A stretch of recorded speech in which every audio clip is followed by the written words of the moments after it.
What's going on, everyone? Welcome back to another video. My name is Miles. Thank you so much for checking out the channel once again. I'm here with my friends today. They're both six-figure Amazon business owners, and we're going to talk about how they took their Amazon side hustle and turned it into a real business and how you can too. So you want to introduce yourselves to start off? Yeah, so my name's Garrett. I run all Amazon with my brother Dylan. This year we'll probably touch around $1 million in sales, and we've been at it for about 2 years.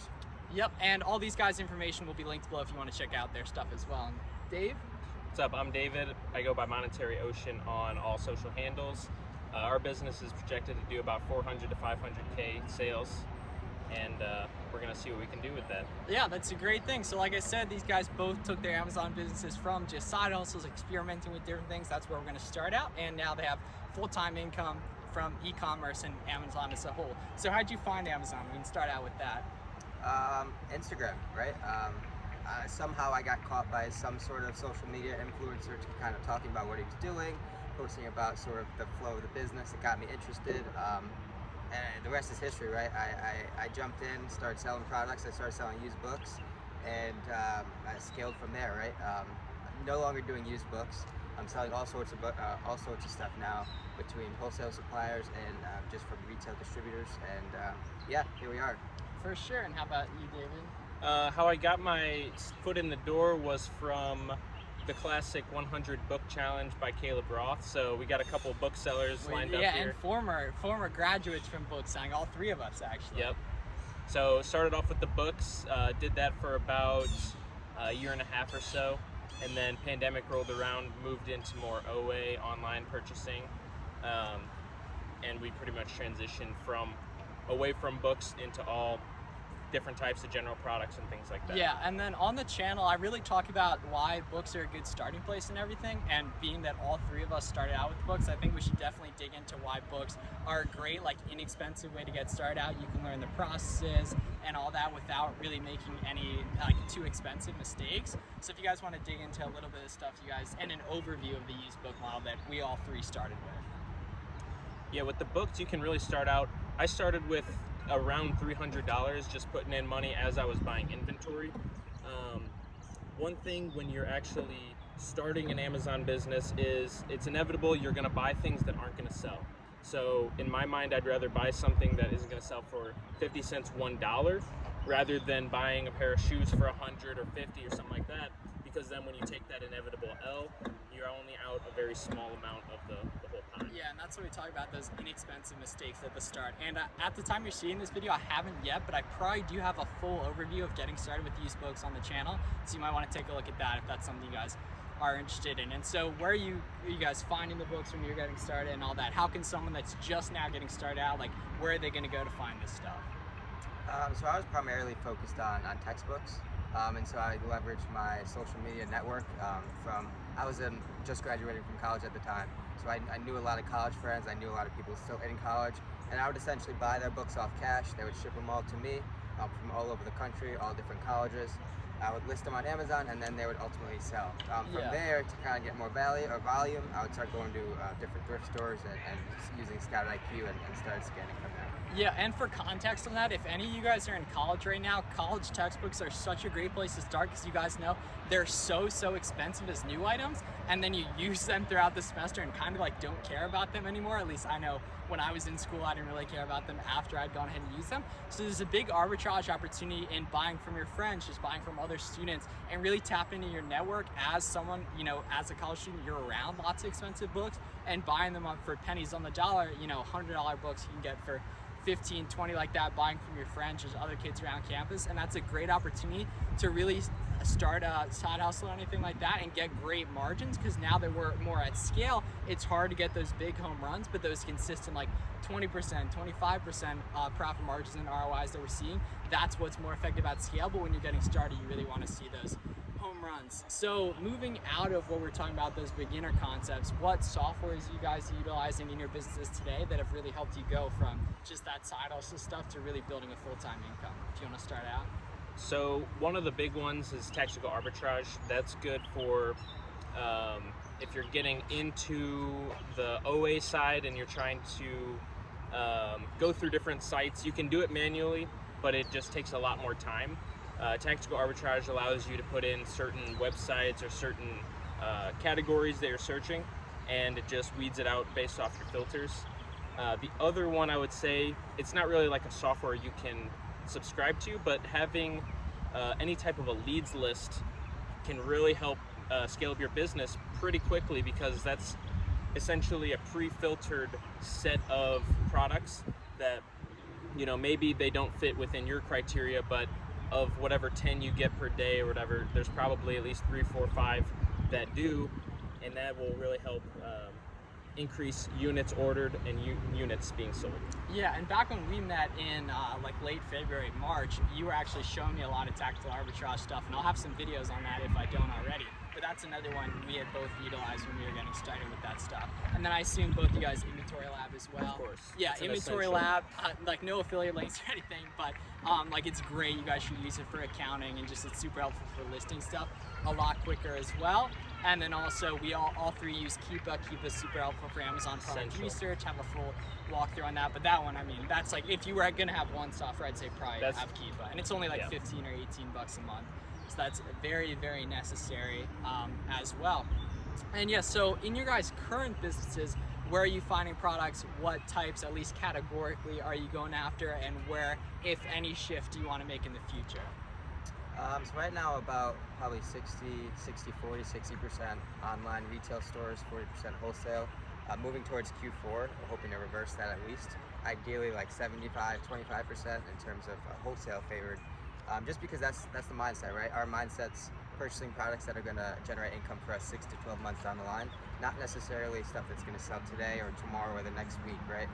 So we have a more macro mindset with our business, and that thus the kind of the business model switch to the wholesale model, because you're penetrating the supply chain, right? It's a more long-lasting and everlasting standpoint rather than simply purchasing from retail sites and selling it back on Amazon. Yeah, and for someone who doesn't know, what does wholesale mean? Because we mostly talked about like arbitrage to this point, going ahead and purchasing from stores or websites. But what is, for someone who's completely new to Amazon, what does the wholesale model look like? Yeah, I mean, so from a tactical standpoint, it's completely different. I mean, in theory, you're buying products online and selling them on Amazon, but the way you go about it is completely different. Wholesale, it's relationship based, right? You're going to be reaching out to wholesalers, a lot of time cold calling. Sometimes you'll meet them in person at vendor shows or things of that nature, but you reach out to these wholesalers and essentially sell your brand. You sell your business. You say, okay, well, this is what I could offer. This is how I could potentially help you grow your brand, your products, etc. And if they approve you for that account, then you're golden, right? They'll give you a catalog that you then source through, just like you'd source on any other online store, and then it's game on from there, right? You buy the products you want, you sell them on Amazon, and a lot of times those products are replenishable, right? Because you're getting them at the price where not other people can, right? That's the big thing, right. Definitely. In the model. When you buy from a retail store, they're pretty much at the end point of the supply chain. But when you're penetrating the wholesale market, you're farther up the supply chain, right? So you're purchasing from somewhere before it gets to Walmart, and everyone's got to make their dollar, right? So Walmart's margins are set based on where they're getting it, but you're beating them to the punch. That's why you could offer them at a cheaper price. That was a really good walkthrough, and hopefully as I shift my own business into starting to dabble into some wholesale stuff, we'll definitely get Garrett on and myself to talk more about that categorically in that business model. And so Dave, you want to talk a little bit about what types of products you're selling and all that, like we just had Garrett shoot on? So I would say categorically we're looking at kind of products that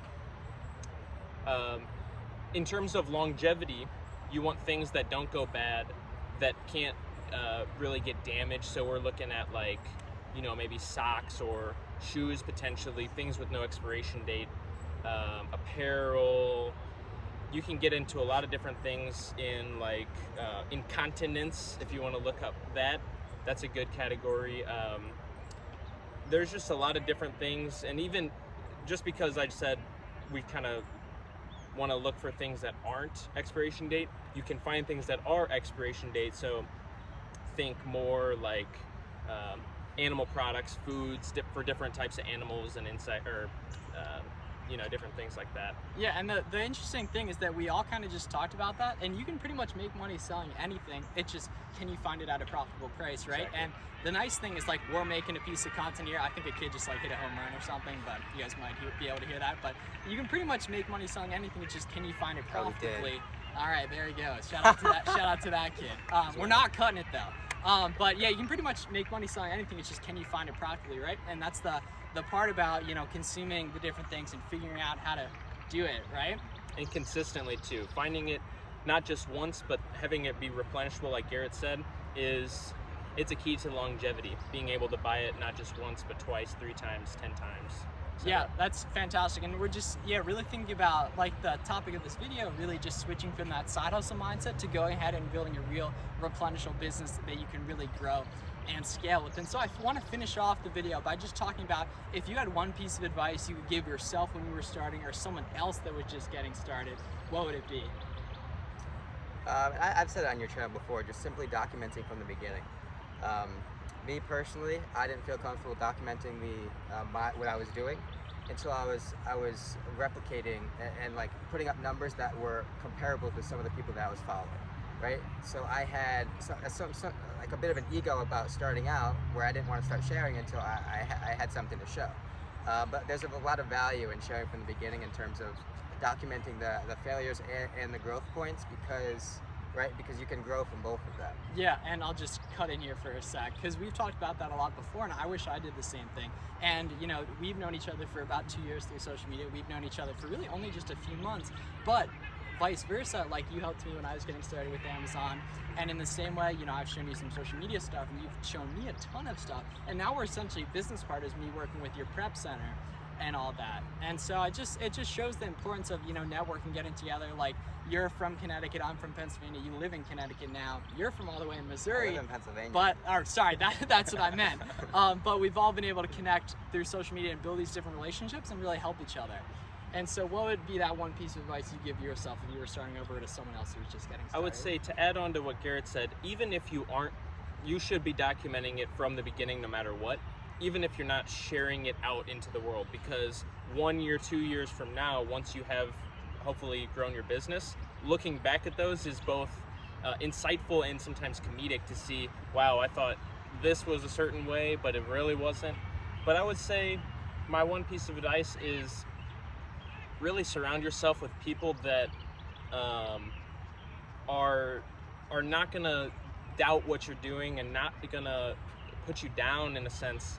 You wanna be cautious of who you tell different things to, because I remember when I started, I was saying to my family, I'm selling these books or I'm buying them, but it was always the question of, yeah, when someone buys it, but it was like, you look at you look at the information, you make a wise decision. And if I would have listened to the people that were naysayers, I probably wouldn't have continued, but I decided to keep on going on my path, and I'm glad I did, because I'm right here. And like we said, like, surrounding yourself, building these circles, like we built different friend groups online and everything, and those, circles can be virtual, because regardless of whatever you're interested in, like, even if it isn't selling on Amazon or whatever, there's probably an online community associated with that, or you can just go ahead and build your own, like, be the start of it. But just putting stuff out there really makes stuff come to you, and that's one thing that's probably what I would say to myself, too. So yeah, man, thank you guys for checking out, Thank you. doing some more stuff on the channel. This was a lot of fun. Make sure to follow these guys. Their information will be linked below. And thank you guys for checking out another one of the videos. Make sure to subscribe below. We will see you in the next one. All right, good.